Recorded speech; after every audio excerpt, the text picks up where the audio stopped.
Welcome to another episode of A Bad Idea of a Podcast. Today I have an amazing, inspiring, and really interesting guest. She's Jenny Siegle, but before we're gonna give the word to you, I need to do a proper introduction, a bad idea of a podcast way. Okay? Yeah. Let's go. Okay, so it's time to introduce a storyteller, award winner recipient, honor graduated, motivation, inspiration for people around the globe, a spokesperson, woman of many talents, the brilliant mind behind multiple sports shows, and I will say in all of Denver landscape. The pride, the joy of the Rocky Mountains, the actual queen of the Queen City of the Plains. She is Jenny Siegle. Wow, that's going to be a hard act to follow. That was pretty impressive. Thank you. How you doing, Jenny? Welcome to A Bad Idea of a Podcast. I am doing great. Thanks for having me. How are you doing? All good, all good. Okay, so let's go to the chase. I want to know a lot of things about you, about your career, about your motivation, and how you become an inspiration for so many people. But first of all, tell us about who you are and how do you start in the sports media? Absolutely. Well, I live in Aurora, Colorado, just a suburb of Denver. I have been in Colorado my entire life. I was paralyzed when I was 9 months old from a rare virus, transverse myelitis, and I was initially paralyzed from my neck down. And I've been able to regain use of partial use of my upper body. So I'm very lucky for that. And I have honestly loved sports my entire life. I really can't remember a time when I didn't love sports. And ever since I was a little kid, I can remember being 5 years old and sitting on the couch and watching the Denver Broncos games with my dad. And not only did I enjoy watching the games, but before I knew it, I was kind of watching the games with kind of a different mindset. And before I knew it, I wanted to know more about the X's and the O's and where these players came from and why the coaches liked running that play instead of another play and the strategies behind it. So it wasn't only fun to watch a Broncos win on a Sunday, but it was fun to me to find those storylines. And so I kind of realized that I love sports and I wanted them to, continue to be in my life. And unfortunately, I couldn't always play them at the competitive level that I would have liked to because of my disability. And I initially actually wanted to be a doctor because I wanted to give back to the medical world because they had done so much for me.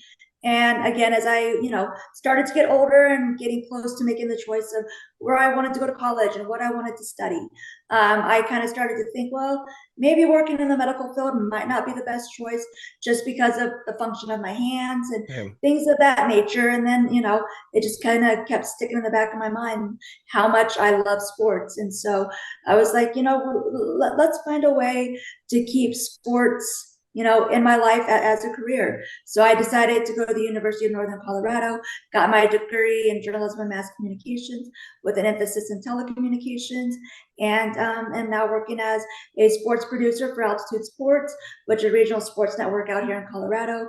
We're the TV home of the Denver Nuggets and the Colorado Avalanche, the world champion Denver Nuggets, I might say. Yeah. And I also work as a member of the Denver Broncos PR game day staff. And then also I work as a video production specialist for the Colorado Rockies. So I'm very lucky that I get to cover the majority of the professional sports teams here in Denver in one capacity or another. Yeah, I mean, and I was honest to call you the queen of the Queen City because wow, you are in everything. You're in everything, right? But I was about to ask you about your favorite sport, but I can assume that American football is your favorite sport. I'm sorry that I call it American football, but I need to give you context. But I'm based in Berlin. I come from Mexico, so outside of the US, everyone says, "Oh, American football, American football." And then, but for me, because I played in Mexico, I play American football, and everyone will say football, like in the US, right? But But as I said, I was about to ask you your favorite sport, but now I'm gonna switch the question. Knowing you're from Denver, you probably know the history of the Denver Broncos.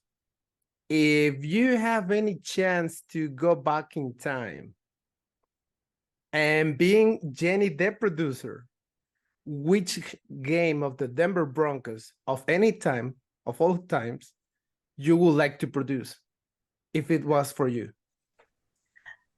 That's a pretty easy answer for me because, yes, I've been a Denver Broncos fan literally from day one. And the game that, always sticks out in my brain is when they won their first Super Bowl against the Green Bay Packers, because Oh, that was such a phenomenal, not only win for the organization, but that game was amazing. I mean, that game went right down to the wire, and John Elway with, the helicopter spin and yeah, all of those storylines. I mean, you couldn't have wrote a better script for that for them to finally get their first world championship. I would have loved to have been a part of that production just because of the game that it was. I mean, you couldn't have put together a better game for football yeah. fans to watch. I mean, just it went down to the wire. And again, those storylines, and it was the Broncos' first world championship. They had made multiple Super Bowl appearances before. I mean, if there's a game to cover, that would have been the one for sure. Wow. Okay, that's good. That's good. I mean, I thought you were gonna say like the Super Bowl 50 or something like that. I mean, something more close to like the modern times, but Sure. that one, I mean, that Super Bowl was part of the modern times because I saw it live. So like I remember Brett Favre, Shannon Sharp, and Steve Atwater. I remember the hit of Steve Atwater when he hit one of the Green Bay Packers wide receiver was insane. But Oh, yeah, we popped him. yeah. Popped him. Absolutely. No, without a doubt, it is my favorite game in Denver Broncos history. Nice. Okay, now get back to your life and what you like and what you don't like. But I need to ask you, Jenny, what challenges do you face when you start working as a sport and how you manage to overcome it? I am lucky. I don't have to have a lot of accommodations to be able, to do my job as a sports producer, and even to do my other jobs working for the Broncos and working for the Rockies. But one thing that that I am very incredibly grateful for is how accommodating altitude sports has been for me and to me. And I think it's because they respect the work that I do, and that hopefully they want to keep me around. And but one thing that they have done to help make my job a little bit easier is when I'm producing shows in our studio, we're all communicating on a headset, whether that's me talking to my crew or talking to my talent through an IFB. That's how we have to communicate, because we have a crew of about 12 people, and then I have 2 to 4 talent on set, and that's how you communicate with everybody. And for me, it's very hard for me to put on the headset and take it off, especially multiple times throughout a production, because sometimes I need to run out to the studio real quick, or I need to go run to our tape room real quick. I'm not always just based in our studio. And that was something that became very apparent to me, that it was something that was going to kind of get in my way. And I don't like not being able to do things independently. I work with a lot of great coworkers, and for years they were happy to put the headset on and take it off. But again, that doesn't allow me to do my job efficiently and independently. So I spoke to our engineers and was talking to them and wondering, how can we do this so that I can do this job better? How can I do it more efficiently? And so what what they created for me, is like my own individual producer station. So I Nice. use an external microphone, and I can still communicate with everybody that I need to. And I can now reach the RTS panel, which allows me to talk to certain members of our crew, talk to our talent. And then sometimes I need to route different things into monitors. It allows me to do that. It just gave me a new level of independence that I didn't even realize I needed. And so once I got that accommodation, it made my job easier, and I felt more confident when I was doing it, and I was able to do a better job, I feel. So that was one of the biggest accommodations that they have made for me, and it's made a huge difference. We still got a couple of hurdles we're trying to overcome, one of the biggest ones is whenever you are producing a live event, most of the time you do it out of a production truck. Yes. And right now, I cannot enter the production truck because the majority of them you have to walk upstairs. Yeah, That's and the only way. the spaces are really small all the time. The space is very limited as well. Yeah. So it's a challenge, and we haven't quite figured that out yet. A couple of times we have set up kind of an outside producer station for me so that I could produce outside of the truck. And it works, when you're producing in spring or summer, but Yeah. if you're trying to produce an event in winter in Colorado, No, I might cannot not imagine that. go over so well, on a winter night in January, trying to, produce a avalanche pregame show and it's 20 degrees and snowing. Unfortunately, that's not always a great option. So we're still working on that. We haven't quite figured out the answer to that yet, but they've been wonderful along the way. They've done so many great things for me, and they're still trying to figure out how we make the production truck accessible, what we can do. So I respect Altitude very much, and Yeah. I'm very appreciative of everything they've done for me. I mean, that speaks loudly on how Altitude Sports appreciate your job and how I appreciate you as a person and what you can bring to the table. So a shout out to Altitude Sport for sure, because they give you the opportunity to showcase your talent, which is the most important thing, because that, for me, that's what I thought that becomes an inspiration for so many people coming from you. Because as you said, you have a disability, but doesn't allow you to stop doing things. It's only give you another perspective on how to do things. So that's what I take as an inspiration for you. Sorry. Okay, then in terms of women participation, how do you see the women participation in the sports landscape right now compared to when you started? Absolutely. It's changed drastically. I mean, just since when I entered the sports media field in 2006, the amount of women that now work not only in the sports world, but have, leadership roles. It's amazing. And I love that not only because I'm a woman, but I think it's also great for the business side of sports as well. And, when I first entered the sports world, it was more of women just being a sideline reporter. And that's still a great job. And the women that I work with over at Altitude, they are phenomenal sideline reporters. I'm definitely not saying that that's not a role that they shouldn't have, but it's so refreshing to see women in a more dominant role. Now you're seeing women do play-by-play of professional baseball games, doing play-by-play of professional basketball games. One of our sideline reporters, Katie Winchie, she will enter the broadcast booth from time to time and do color for our Denver Nuggets games. It's amazing to see how those strides have been made.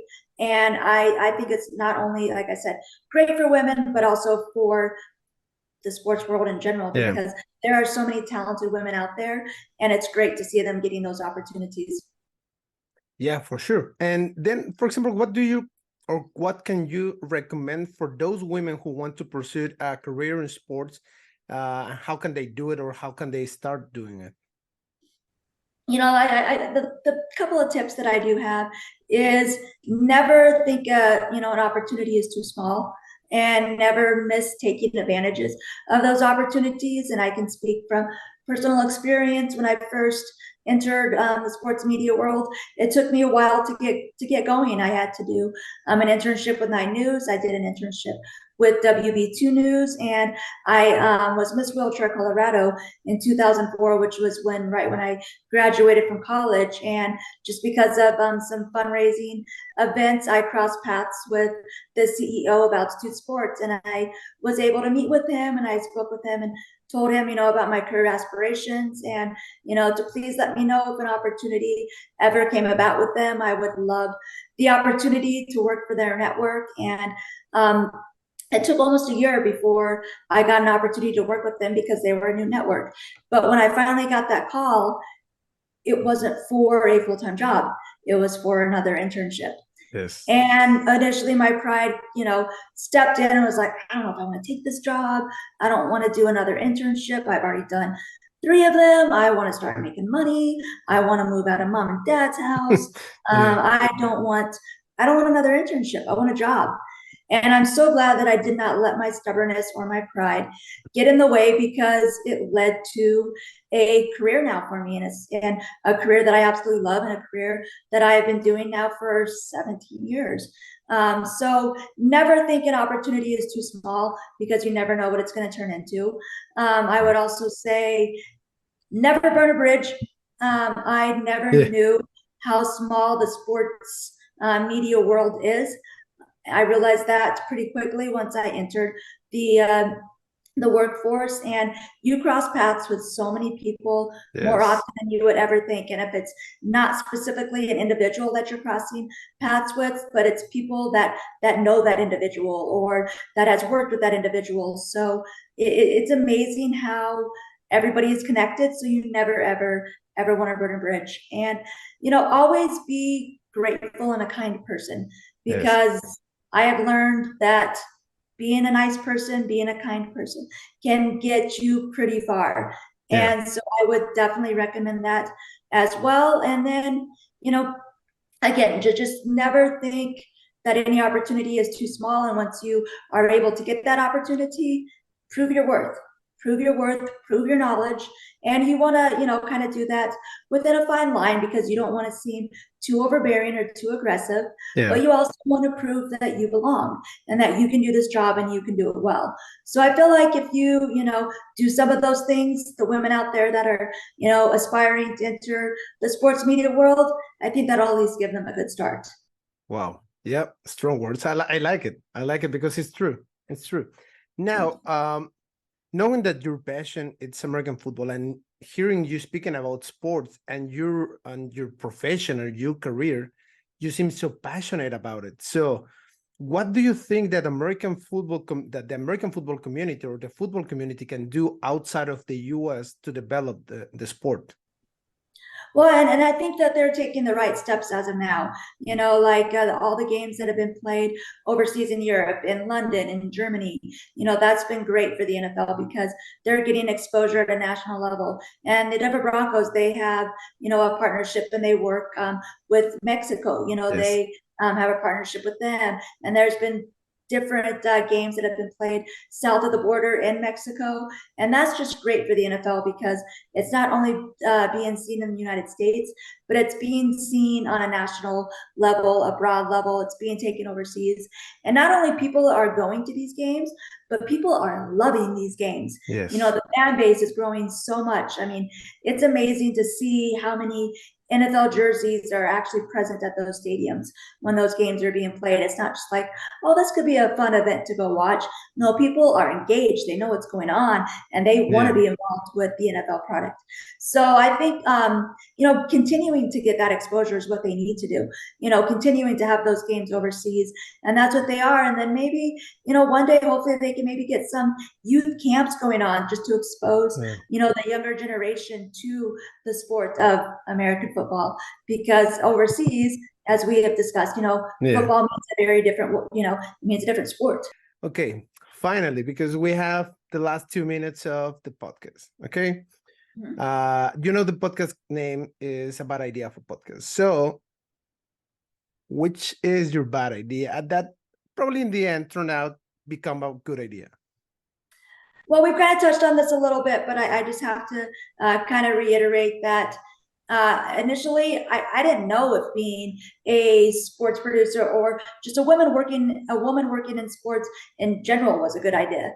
It could have turned out to be a Yes. really bad idea, because if I wouldn't have gotten the opportunities that I did get, if I didn't get to do the things that I've been very blessed to be able to do, it wouldn't have given me the confidence to keep working hard and to keep striving for, those career goals. And I'm so grateful that it's turned out to be the complete opposite. It's turned out to be probably the best idea I've ever came up with, honestly, Great. because not only am I, living a life that I love, and I literally love going to work every day. It's not necessarily work to me. And just to be able to say that, I think is wonderful. But also, I think it can be motivational for people with disabilities to see that, oh my goodness, I can not only have, a job, but I can have a career. I can Right. have a career that I love. And, whether that's, working in the IT industry, whatever it is, I just hope it motivates people that are in a similar situation as myself to know that don't sell yourself short. If you have dreams, if you have aspirations, go get them. If the opportunity is there, take advantage of it. And if the opportunity isn't there, go create it, because it gives me a very full life. And I love what I do. And so I don't think it's a bad idea anymore. Initially, I was a little worried that it might have been, but Yeah. it's turned out really well. Yeah, that's I always think that a bad idea, it's a good idea in progress. It's a work in progress, I right? love that. So Absolutely. you prove that, because something that could become or could be a bad idea at the beginning, it end up being like an amazing career, an inspiration for many, many people. I am one of them. And I know that the people that hear you and know you, it's going to feel more inspired by you and by your history. Also, they can check your website if they want to know more about you and your story and your career, right? Absolutely, yeah. If anybody's curious to learn some more, my website is jennysiegle.com, just as a spelling of my name on the screen. And you can learn more about my journey and some of the wonderful things that I've been able to experience. I mean, I was able to cover the 2000 World Series of the Colorado Yes. Rockies. I produced games during the Stanley Cup run for the Colorado Avalanche. The Denver Nuggets just won a championship.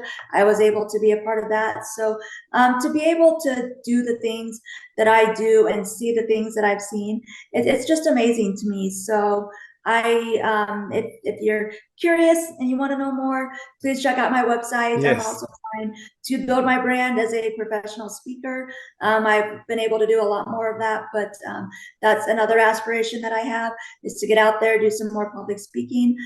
So if you're interested in contacting me about any of events or anything of that nature, you can contact me through my webpage as well. Great. And also, Jenny, I want to thank you for everything, for your time, for being so passionate about sport, for being so passionate about football, and for share with me and with the people who are gonna see and hear us more about your history, your motivations, and how they can become better and how can they enter the sports world. Thank you so much, Jenny. Thank you for your time, and thanks for having me. It's been fun.